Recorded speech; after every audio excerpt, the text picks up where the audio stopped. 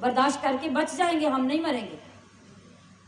تو یہ یاد رکھیے کہ ہمارے اوپر جو بھی آزمائش آئے، صرف اس سے ایک بات کو یاد رکھ لیں کہ اگر اللہ نے ڈالی ہے تو اللہ ہمیں اس سے گزار دے۔ یہ یقین جب نصیب ہو گیا تو یہ بہت بڑا کمال ہے اگر آپ نے یہ حاصل کر لیا۔ لہا ما کسبت، ہر جان کے لیے وہی ہے جو اس نے اچھا کمایا، وعلیہا، اور اس پر اس کا نقصان ہے، مکتسبت، جو اس نے برا کمایا۔ یعنی اگر اچھا کمائے گا تو اس کا فائدہ اسی کے لیے، برا کمائے گا تو اس کا نقصان اسی کے لیے۔ ربنا لا تؤاخذنا، اے ہمارے رب نہ پکڑ ہمیں، ان نسینا، اگر ہم بھولیں، او اخطأنا، یا ہم غلطی کریں۔ ربنا، اے ہمارے رب، ولا تحمل، اور نہ بوجھ رکھ، اور نہ رکھ علینا، ہم پر، اسرن، بوجھ، کما، جیسا، حملتہ، تو نے بوجھ رکھا، علی الذین، ان پر، من قبلنا، جو ہم سے پہلے تھے، یا جیسے بوجھ رکھا تو نے ہم سے اگلوں پر۔ ربنا، اے ہمارے رب، ولا تحملنا، اور نہ بوجھ ڈال ہم پر، ما، جس کی، لا طاقت لنا بھی، ہمیں طاقت نہیں، یا جس کو برداشت کرنے کا ہمیں حوصلہ نہیں۔ واعف عنا، اور ہمیں معاف کر دے، واغفر لنا، اور ہمیں بخش دے، وارحمنا، اور ہم پر مہر کر، یعنی رحم فرما، انت مولانا، تو ہمارا مولا ہے، فانصرنا، پس مدد دے ہمیں، علی القوم الکافرین، کافروں پر۔ یعنی کیا پتہ چلا؟ ایک یہ کہ جو چیز ہمارے اوپر دینی لحاظ سے فرض، واجب، سنت ٹھہرائی گئی، ان سب کو کرنے کی ہمارے اندر طاقت ہے، سو اللہ نے ہمارے اوپر وہ بھیجی۔ جس چیز کا ہمیں حکم دیا، پہلے ہمیں اس کے قابل کیا، پھر ہمارے اوپر حکم اتارا۔ زکوٰۃ کو لے لے، نماز کو لے لے، روزے کو لے لے، جب ہم اس قابل ہوئے تو ہمارے اوپر احکام آئے۔ اسی طرح دنیاوی مصائب و آلام بھی ہیں۔ کسبت اور اکتسبت، یہ دو چیزیں ہیں۔ کسبت کا مطلب ہے نیک اعمال، نیک کمائی۔ اکتسبت کا مطلب ہے بری کمائی۔ آپ جو بھی کریں گے، نہ اللہ کو اس کا فائدہ، نہ اللہ کو اس کا نقصان، آپ ہی کو اس کا فائدہ ہے، آپ ہی کو اس کا نقصان۔ تو اللہ تبارک و تعالیٰ نے ہمیں اپنی بارگاہ سے مانگنے کا طریقہ بھی سکھایا، طلب کرنے کا، کہ جب اللہ کے حضور اپنے آپ کو پیش کرو تو کن الفاظ کے ساتھ مانگو۔ اپنی بے بسی، اپنی بے کسی، اور اپنی کمزوری، ناتوانی، اس کو پیش کر کے، اپنے آپ کو عاجز، مسکین پیش کر کے اللہ سے مانگو۔